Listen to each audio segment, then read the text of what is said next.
নমস্কাৰ আপোনালোকে চাবলৈ আৰম্ভ কৰিছে এনি খবৰ আজি 30 জুলাই অসমৰ লগতে ভাৰতৰ বিভিন্ন প্ৰান্তৰ পৰা কেইবাটাও খবৰ আগবঢ়াইছো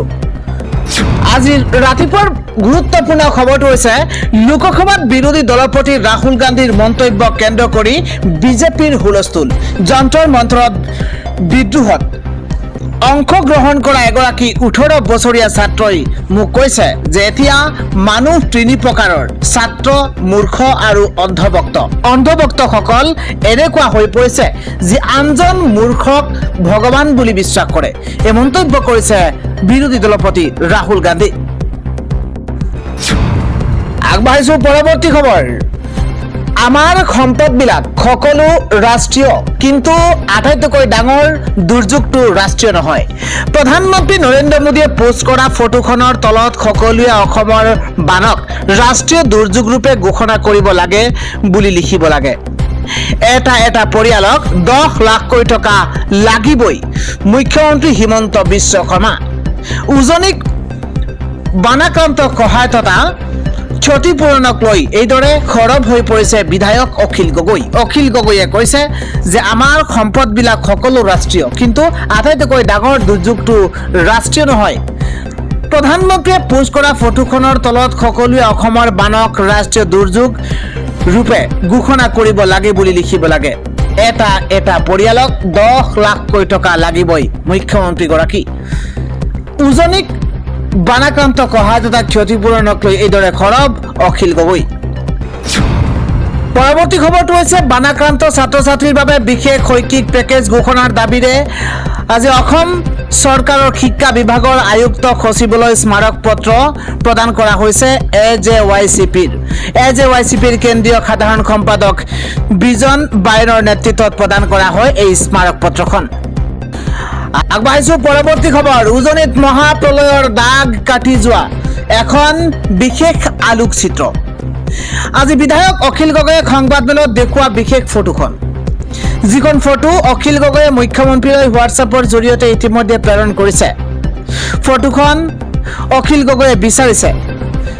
প্ৰধানমন্ত্ৰীক মুখ্যমন্ত্ৰীয়ে দেখুৱাটো কাৰণ প্ৰধানমন্ত্ৰীয়ে এই ফটোখন চালে গম পাব যে উজনিত বান বিভীষিকা কিমান পৰ্যায়লৈ আছে জনাইছো পৰৱৰ্তী খবৰ বানাক্ৰান্তই যাতে ঘৰখন ঠিক কৰি ল'ব পাৰে তাৰ বাবে আগবঢ়োৱা হৈছে 15,000 টকা বানত ছিঙি পৰা ঘৰখন মেৰামতিৰ বাবেহে প্ৰদান কৰা হৈছে এই ধন বানৰ প্ৰকৃত ক্ষয়ক্ষতি ধাৰ্য কৰাৰ পিছত চৰকাৰে পুনৰ সাহায্য প্ৰদান কৰিব চৰাইদেউ শিৱসাগৰৰ বানাক্ৰান্তৰ সাহায্য প্ৰদান সন্দৰ্ভত আজি সংবাদমেল সম্বোধন কৰিছে মন্ত্ৰী বিমল বৰাই ইফালে চচলত সিজেপিৰ প্ৰতিবাদত অংশ লোৱা ছাত্ৰ ছাত্ৰীৰ ওপৰত ৰুজু হোৱা গোচৰ আজিও ৰাজ্য চৰকাৰে প্ৰত্যাহাৰ কৰা নাই চৰকাৰে যদিও আনুষ্ঠানিকভাৱে 13 জনক গ্ৰেপ্তাৰ কৰিছে বুলি জনাইছে তথাপিও আমি জানো যে প্ৰায় 200 শিক্ষাৰ্থীক আৰক্ষীয়ে গ্ৰেপ্তাৰ কৰিছে গুৱাহাটীৰ চচলত সিজেপিৰ প্ৰতিবাদকাৰীক গ্ৰেপ্তাৰ কৰি ৰুজু কৰা গোচৰ শীঘ্ৰেই প্ৰত্যাহাৰৰ দাবী জনাইছে কংগ্ৰেছৰ বিধায়ক জুবেইৰ আনমে আগবাঢ়িছো পৰৱৰ্তী খবৰ 30 জুলাইৰ পিছত পুনৰ উত্তাল প্ৰতিবাদৰ হুংকাৰ দিছে সিজেপি ৰেহাই নিদিলে আকৌ হ'ব প্ৰতিবাদ সবাতোকৈ ডাঙৰ খবৰ আকৌ ৰাজপথ কবাব নেকি দেশৰ শ শিক্ষাৰ্থীয়ে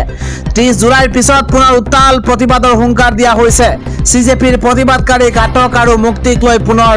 বিতৰ্ক আৰম্ভ হৈছে ৰাজনৈতিক আৰু আইনী বিতৰ্কত সোমাইছে শিক্ষাৰ্থীৰ ভৱিষ্যত আৰক্ষীৰ জিম্মাত থকা একাংশ প্ৰতিবাদকাৰীৰ গোচৰ প্ৰত্যাহাৰ নকৰাৰ অভিযোগ উত্থাপন হৈছে ইয়াকে লৈ ছাত্ৰ সংগঠন আৰু ৰাজনৈতিক মহলত খৰব চৰ্চা অব্যাহত আছে ধৃত প্ৰতিবাদকাৰীক বিনা চৰ্তে মুক্তি নিদিলে পুনৰ দিল্লী কপোৱাৰ হুংকাৰ দিয়া হৈছে এআইএছৰ সভাপতি নেহা বৰাই কৰিছে এই ঘোষণা প্ৰতিবাদী শিক্ষাৰ্থীক জাতি ধৰ্মৰ নামটো দুৰ্ব্যৱহাৰ কৰাৰ অভিযোগ উত্থাপন হৈছে আকৌ ৰাজপথ কপাব নেকি দেশৰ শ শিক্ষাৰ্থীয়ে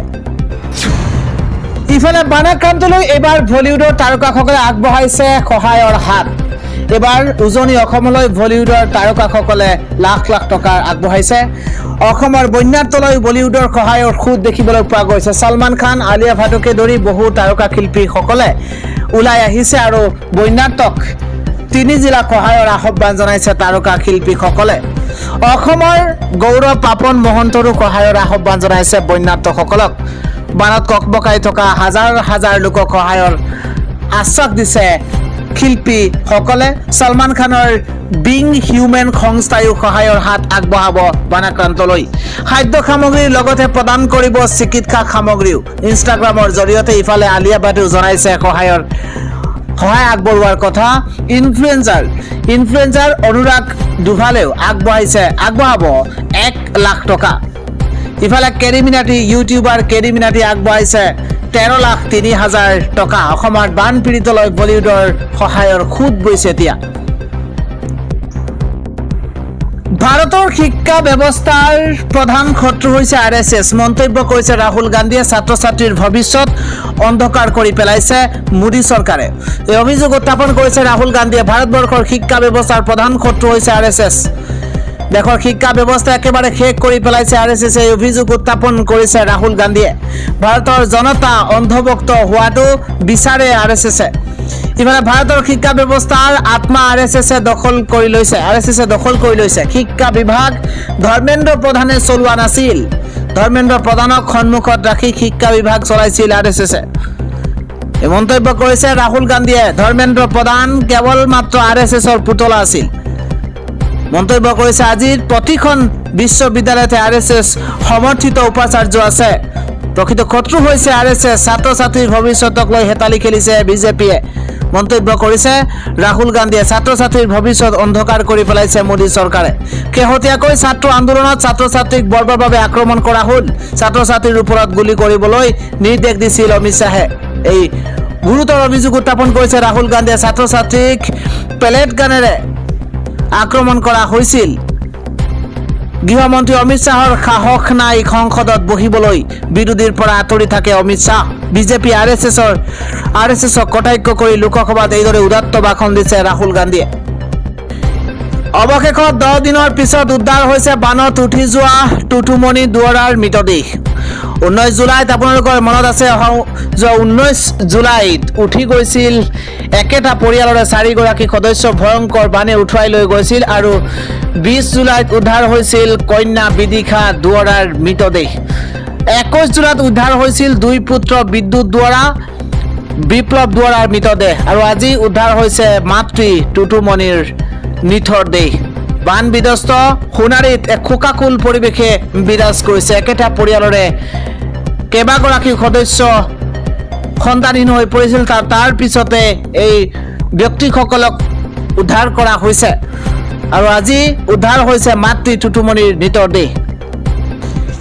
ইফালে উজনিৰ বন্যাৰ্তৰ কাষত থিয় দিছে এইবাৰ দুলু আহমেদ দেখিবলৈ পোৱা গৈছে বানাক্ৰান্তৰ ওচৰতে কিছু প্ৰয়োজনীয় সামগ্ৰী লৈ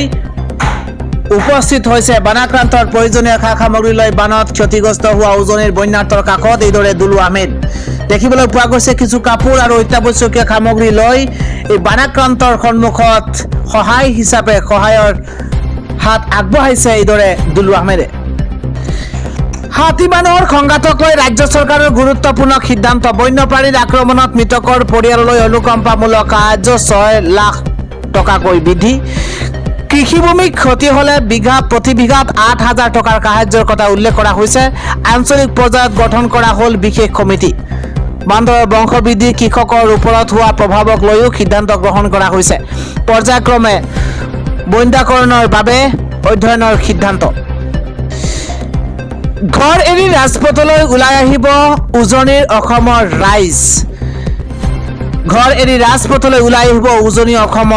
ৰাইজ ৰাজ্য চৰকাৰক কঠোৰ হুংকাৰ দিয়া হৈছে 28ৰ তৰফৰ পৰা কঠোৰ হুংকাৰ দিয়া হৈছে ভয়ংকৰ পৰিস্থিতিৰ সন্মুখীন হ'ব লাগিব ৰাজ্য চৰকাৰ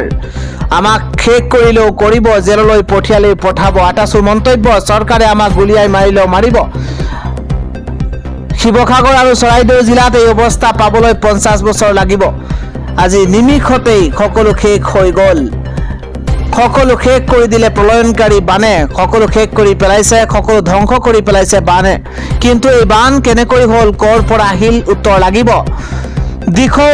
দৰিকা আদি নদীৰ পানী কিয় হ্ৰাস নোপোৱা হ'ল? উত্তৰ লাগিব, তাৰ উত্তৰ বিচাৰিছে। দিখৌত দৰিকা আদি নদীৰ পানী কিয় হ্ৰাস নোপোৱা হ'ল? তাৰ উত্তৰ লাগিব। মথাউৰিসমূহ সময়মতে কিয় নিৰ্মাণ কৰা নহ'ল? এই প্ৰশ্ন উত্থাপন কৰা হৈছে। কোনে এতিয়া শিৱসাগৰ আৰু চৰাইদেউ জিলাক ৰক্ষা কৰিব? যদি কয়লা শিলখনৰ বাবে এই অৱস্থা হৈছে তেন্তে ভয়ংকৰ পৰিস্থিতি হ'ব। উজনি অসমৰ সকলো ৰাইজ ৰাজপথলৈ ওলাই আহিব।